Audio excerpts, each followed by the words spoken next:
Encontrar com você. Como é que você tá, querida? Tudo bem. Tô aqui recordando algumas coisas. Pois é, eu tô vendo esse bocadinho de foto e nós vamos contar essas histórias direitinho. Que legal. Pro pessoal, nós estamos aqui gravando. Pessoal, meu nome é Tadeu Porto, sou diretor de comunicação aqui do Sindipet NF e esse é o nosso projeto Petroleiro para Sempre. O Sindipet NF, entendendo como é importante o trabalho no mundo do petróleo, como que nos dignifica, como que nos forma, como que faz com que cada trabalhador e trabalhadora se entenda dentro desse mercado tão complexo e importante para o mundo inteiro, resolveu contar as histórias dos petroleiros e das petroleiras que se sentem petroleiros e petroleiras para sempre. Hoje eu estou aqui com a companheira Ilma de Souza, com diversas fotos que ela já trouxe para bater um papo bem legal com a gente. E para começar o nosso bate-papo, nossa entrevista, não poderia ser diferente, companheira Ilma. Eu separei um poema, pessoal, da Cora Coralina. Que máximo. Pois é, e eu vou ler agora para você e para a galera que nos assiste. A vida tem duas faces, positiva e negativa. O passado foi duro, mas deixou o seu legado. Saber viver é uma grande sabedoria, que eu possa dignificar minha condição de mulher, aceitar suas limitações e me fazer pedra de segurança dos valores que vão desmoronando. Nasci em tempos rudes, aceitei contradições, lutas e pedras, como lições de vida, e delas me sirvo. Aprendi a viver. Muito legal, né, Ilma? E você, Ilma, conta pra gente, quem é Ilma de Souza? Ilma de Souza é filha do seu Abelardo José de Souza, da dona Luzia da Costa de Souza, ambos já falecidos, mas que me passaram uma herança muito bonita. Eu nasci no bairro lá em São Cristóvão, no Rio de Janeiro. Morei até os 5, 6 anos no Morro da Formiga, numa comunidade, mas sempre, Tadeu, tive, principalmente na minha mãe, uma mulher forte, uma mulher guerreira, uma mulher que, inclusive, ela dizia que mulher não precisava para homem para nada, porque mesmo ela tendo, após o casamento, residido com meu pai numa casa simples, numa comunidade, ela dizia assim, ela tinha 6 filhos, se o meu pai comprasse um frango, ela comprava outro, com as roupas que ela lavava, passava, que era para as crianças comerem à vontade, entendeu? Terminei meu curso equivalente, né, ao ensino médio, fiz um curso de auxiliar de enfermagem, posteriormente eu fiz prova, concurso público para professora de 1ª a 4ª série e também para o hospital, para o INAMPS, antigo INAMPS. Hoje INSS. Aí, década de 80, Marinha, Exército e Aeronáutica começaram a colocar nos seus quadros mulheres. E a PM, a PEMERG, Polícia Militar do Estado do Rio de Janeiro, era uma onda de muita corrupção, estava mal assim na mídia. Uhum. Aí o que eles fizeram? Já que Marinha, Aeronáutica, até o Exército estava colocando mulheres no seu quadro como militares, eles abriram também para policial feminina, PM-FEM, que falava. E eu fiz a prova, passei, me honro muito, apesar de que muitos falam mal dos policiais, mas eu fico honrada de ter passado na Polícia Militar do Estado do Rio de Janeiro. A minha turma foi em 1982, a turma Maria Quitéria, foi a primeira turma de policiais femininas do Estado do Rio de Janeiro. A primeira turma. Você é pioneira, trabalhou bem, isso carrega a emoção com você até hoje, mas chega na Petrobras, então, logo depois. E como que foi? Eu vim de uma instituição que me preparou muito bem também. Tá? Sim, sim, e aí, muito legal. Fiz a prova, vim aqui, não sabia nem para que lado ficava Macaé. Aí entrei na Petrobras dia 17/7/89. 3 meses depois, comecei a embarcar no Safe Jasmínia, na plataforma de Pargo, na Bacia de Campos. E para mim uma experiência incrível, porque até então eu trabalhava em unidade coronariana, em um hospital. E cada vez, Tadeu, que eu ia na área operacional, aquelas máquinas, aqueles compressores, É bom. assoviava quando descia lá no Spider Deck, as pernas da plataforma. Que medo que eu tinha. Gente. Eu me sentia... Aí lá vem o lado artista, tá? Lúdico. Eu me sentia Alice no País das Maravilhas, na plataforma, porque eu falava, meu Deus, quanto barulho, aquela coisa esturdecedora, olhava para baixo, aqueles gradis, né? E aí comecei a sentir necessidade de me preparar. Comecei a fazer um curso de técnico de segurança do trabalho. Essa foi aí P21. Em P21, Plataforma uma palestra P21. sobre a AIDS.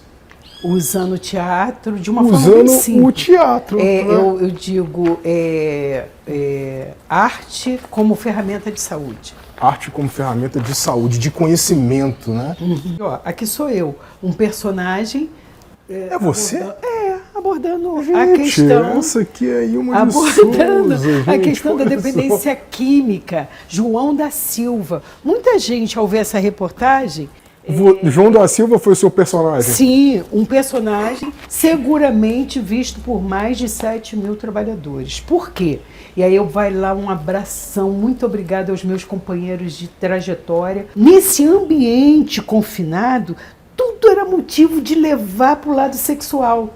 Se você falava pênis, falava vagina, até hoje assim, né? se ia fazer uma palestra, ministrar uma palestra e falava sobre relação sexual, até mesmo a questão que hoje a gente não fala mais DST, doenças sexualmente transmissíveis, a gente fala em IST, infecções sexualmente transmissíveis. Aí que aparecia aqueles pênis com gonorreia, aquelas vaginas cheias de cancro mole. Eu apresentava também na escola, tinha essas coisas, né? Entendeu? Uma coisa assim, parecia um bando de criança. Tudo porque, num ambiente confinado, ganhava uma nova dimensão. Mas a sua firmeza, Ilma, é uma coisa que marca muito a sua trajetória. Da mesma maneira que você respondeu ao coronel, né, você já deve ter respondido muitas outras pessoas nessa firmeza. Dentro da empresa, você podia citar uma história da Petrobras assim pra gente? PNA 1, 1991, um acidente, um dos últimos acidentes terríveis que teve na minha época, onde passaram a noite toda lavando um vaso que continha uma determinada substância química e era parada de produção em PNA 1. E o que aconteceu? Quando o técnico de segurança entrou para fazer a vistoria, que era para liberar para o trabalho, houve uma explosão. Fala-se, como relatório, que foi uma luminária que deveria ser a prova de explosão, que de repente não era, fez uma fagulha e explodiu. Para vocês imaginarem, a coisa foi tão feia que o técnico foi jogado na água com a explosão. Uma pessoa maravilhosa, um técnico de segurança espetacular, Jorge Luiz. Ele foi lançado na água. Eu estava fazendo uma inspeção dentro da cozinha, dentro da geladeira. A geladeira era uma área enorme, né? A parte de frigorífico. E aí eu ouvi aquilo, bum! Aí eu pensei que caiu um container, né? Na área. Aí daqui a pouco começaram, enfermeira Ilma, compareça à enfermaria. E o Safe Jasmine, a cozinha, os alojamentos, era assim, você era de cima para baixo. Então estava lá embaixo, subi correndo. Quando eu chego na enfermaria, vi um camarada todo queimado, a parte da frente, parecia um filme de terror. O cara... E aí leva para a enfermaria, começa os primeiros socorros. Nisso que eu estou atendendo ele, vem outro, e outro me puxando pela mão, vamos embora lá, porque tem um cara morrendo. Era Jorge Luiz, que foi resgatado, e na época, é por isso que eu tenho muito amor, muita consideração com os empregados, principalmente os contratados. Sim. Eles são, assim, fantásticos. Nesse período, antes disso acontecer, uma semana antes, porque a Petrobras também ela preparava, qualificava muito bem os seus profissionais. Na época eu e os técnicos, né, fizemos monitoria de primeiros socorros pela Cruz Vermelha. E aí nós éramos qualificados para ensinar o curso básico de primeiros socorros, e eu comecei. E sempre a questão da educação. Aí, como eu era profissional, eu sozinha no SAFE, e o técnico de enfermagem da plataforma lá em cima, em parada de produção, você trabalhou embarcado, sabe muito bem disso. Sim. Aí o que aconteceu? Jogava-se a boia para o Jorge Luiz, ele todo queimado, porque ele foi um grande queimado mesmo, só para vocês terem uma ideia, quando ele foi resgatado, a única coisa que estava no corpo dele eram as botas. Ele todo edemasiado, já inchado, e só com as botas, porque as vestes dele saíram todas. E logo assim que jogaram a boia, ele não conseguia, né, ver. Um companheiro da contratada pulou na água para poder botar a boia nele, para ele poder ser resgatado. Aí quando eu chego na área operacional, está lá o corpo estendido no chão. Eu achei que tivesse até morto. O acidente, os acidentados, e nisso, tudo de uma vezada só. PNA1, com mais de 300 camaradas, todo mundo assim, ó, estático, olhando, vendo aquela cena. Só que Deus é Deus na minha vida. Na véspera do ocorrido, eu tive um sonho com a minha família, eu varrendo assim, e as pessoas me olhando com uma cara de pena, assim. E aí de manhã, enquanto eu estava preparando o material para colocar na autoclave, para esterilizar, o sonho vinha assim na minha mente. Vinha aquele sonho na minha mente. Aí eu comecei a orar e falar com Deus, limpando e falando: Deus, é na minha casa que está acontecendo alguma coisa? Abençoa, protege. Aí depois me toquei assim, opa, olha onde eu estou. Eu tinha ligado para enfermeiras, na enfermeira supervisora. Eu liguei antes do ocorrido. Fabiana, não dá para você vir para cá, não? Porque e se acontecer um acidente aqui, porque PNA1 está em parada de produção. Doutor fulano, você não podia vir para cá, não? Isso antes de acontecer. E aí, quando eu vejo aquela cena, todo mundo olhando, mas assim, todo mundo em estado de choque. E aí, sabe, a vontade que me deu era de gritar: eu quero a minha mãe, eu quero ir embora. Não, e vambora, pega a maca, vai não sei o quê. E eu tinha começado um treinamento de primeiros socorros. Com quem? Com quem? Com os trabalhadores. Só que na época eu abri inscrição para petroleiros, Petrobras e petroleiros contratados. O pessoal da Petrobras, narizinho para cima, na época, no SAFE, não quiseram, tá? Desfizeram, não quiseram, que é tipo assim, eu na hora da minha folga, ficar tendo aulinha, eu não quiseram. O pessoal da contratada chegou junto, guindasteiro, homem de área, eu amo. E eles vinham, depois de 12 horas de serviço, sentar na sala de aula para aprender o que fazer. E o que aconteceu? Que eu também falei isso com a Luciana. Tinha uma discriminação danada no meu tempo. Tinha sala de TV para a contratada, tinha sala de TV para o pessoal da Petrobras. Para o pessoal da Petrobras era amendoim, era não sei o quê. Para o contratado, tudo diferente, entendeu? Mas você, tipo assim, era como se o petroleiro Petrobras fosse melhor. Resumo da história. Eu quis fazer a sala que me dava condição técnica e logística para ter aula, era a sala da Petrobras. Aí eu fui até os supervisores, né, lá do SAFE, e eu pedi que eu precisava daquela sala. Eles só faltaram me jogar na água, porque aquilo era um absurdo. Que eles iam ficar sem ver o Jornal Nacional. Por que a Ilma não vai dar essa aula em outro lugar? Aí acontece isso. Adivinha, Jefferson, quem foram os primeiros como soldados a chegar e falar: eis-me aqui, comandante, aonde que a gente começa? Foram os meus alunos da treinado por você. Que aí o que acontecia? Eu fazia a medicação, mas era assim: aqui, vem cá, fulano, vem cá, pega o nome desse aqui. Bota aí, 18 horas, estou ministrando isso. Fulano, começa a lavar aqui com soro. E mais de 12 pessoas, os pilotos de aeronave, querendo levar pessoas que eu nem tinha visto, e não. Gente, porque eu sou engenheiro, porque eu sou não sei o quê, chegando na enfermaria, opa, sai. sai, porque aqui quem manda sou eu. Pode sair, pode sair. Aquilo ali estava sob o meu controle, o meu comando ali eu era a atriz principal. A autoridade. A autoridade. Sim. Entendeu? Então, aonde eu falo para vocês, como Deus vai capacitando. Aí eu louvo a Deus pela minha passagem na polícia. Porque assim como eu tive embates lá, eu tive embates lá embarcado. E foram 10 anos. Aí aconteceu uma coisa muito bacana também. Mas uma pergunta aí, uma que eu fiquei curioso. Faleceu alguém? Na época, nesse acidente? Aconteceu muito grave, mas ele durou em torno de 6 dias. Eu fui elogiada na minha equipe de saúde pelo Dr. Renato Gleiser, esposo da enfermeira Célia, numa reunião de todos os técnicos.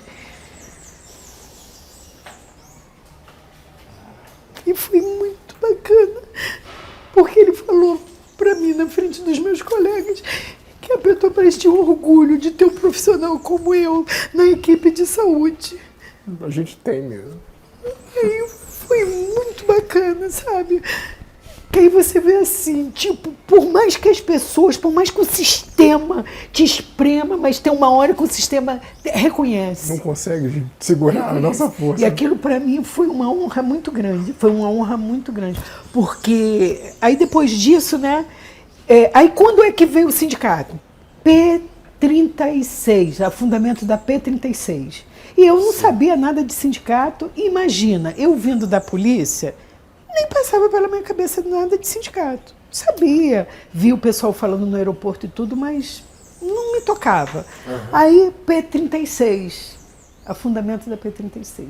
E eu embarquei nessa plataforma para fazer o João da Silva.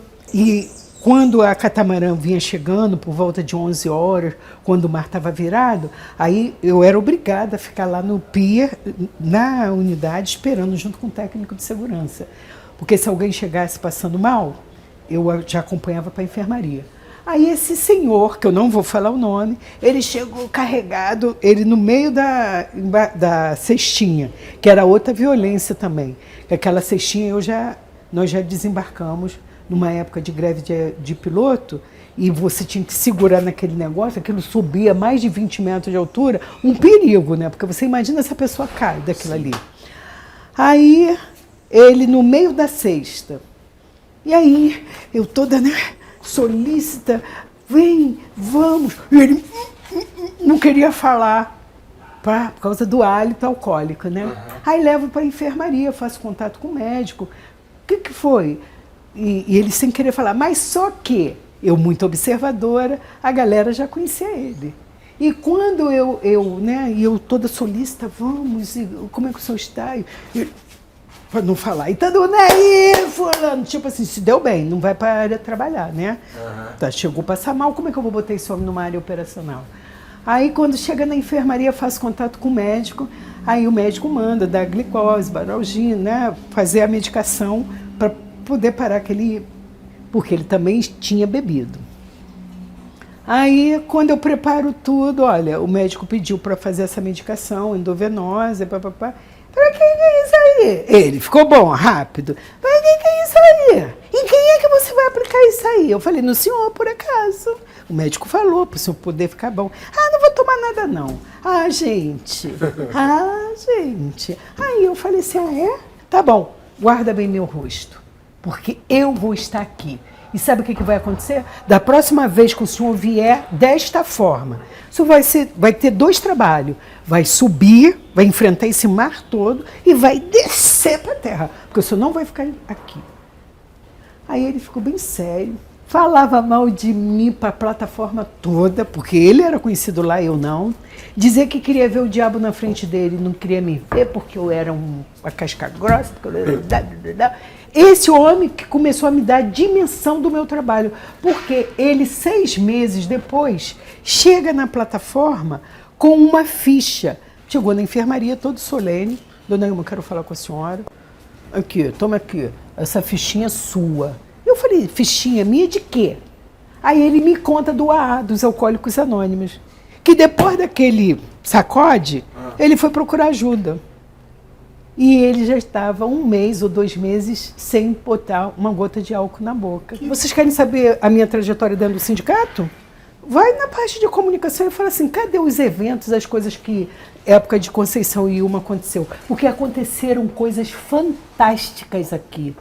Isso aqui que vocês estão vendo hoje como uma churrasqueira, isso aqui já foi palco aqui fora de uma exposição do Museu Odebomi, lá de Nova Iguaçu, um primeiro museu afro de Nova Iguaçu, com peça em carbono 14 de 400 e poucos anos, aqui dentro desse sindicato. Isso aqui tudo com cada peça, cada coisa incrível. Que lindo! Quando Macaé não comemorava. Hoje você tem a questão do Dia da Consciência Negra, você tem pipocando muita coisa por aí, mas você pode escrever o que eu estou te dizendo. Sabe o que é? Pode escrever. Pode escrever. Época de 20 de novembro, que aí a gente comemora o mês todo. Mas tem batucada, tem feijoada, tem não sei o quê, mas tudo aqui, ó, o povo pagando. Você paga, você vai para feijoada, para o pagode do não sei o quê, mas raros são os locais que você não paga, que a entidade está pagando, está bancando para você se conscientizar, para você empoderar. Eu já participei como representação do Sindicato dos Petroleiros, nunca pensei na minha vida de estar num jantar de consolis. Você já esteve? Nunca estive. Tá? Consolis, mais de um cônsul, tá? De vários países africanos e São Paulo. Então, você poderia, por favor, responder uma perguntinha? Sim. Que a gente separou para você aqui, para finalizar. O que seria para você ser uma petroleira para sempre? Ser petroleira para sempre é estar aqui na luta. Ser petroleira para sempre, para mim, é isso. É ter orgulho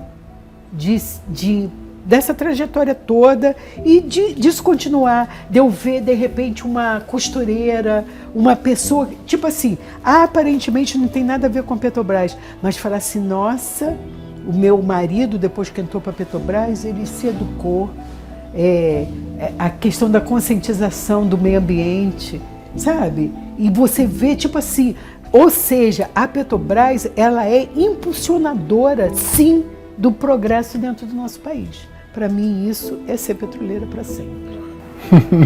Na verdade, esse é um projeto da comunicação do Sindipet NF, sabe? Poxa, a Luciana que tá aí, junto com o Jefinho da produção, eles vêm, apertam a gente, lembra o tempo todo, sabe? Seria muito injusto da minha parte trazer isso apenas pro meu nome. Na verdade, a gente está executando aqui, mas se não fosse o legado seu, do Zé Maria, do companheiro Breda, da companheira Conceição, a gente jamais estaria aqui também para poder contar essas histórias e fazer como essa imagem que você colocou, qual que é o nome mesmo, do ganso? Sankofa. Como o Sankofa, olhar para trás, entender que petroleiro e petroleira para sempre, apesar de ser contínuo, ela existe numa grande margem de tempo, né? E vamos escutar o máximo de pessoas possível. Eu amei, amo a sua história, eu sei que você tem um destino gigantesco mesmo pela frente. Nossa Senhora. E a gente vai se despedindo assim, eu sei. Valeu, pessoal. A gente fica aqui. Até a próxima. Até a próxima.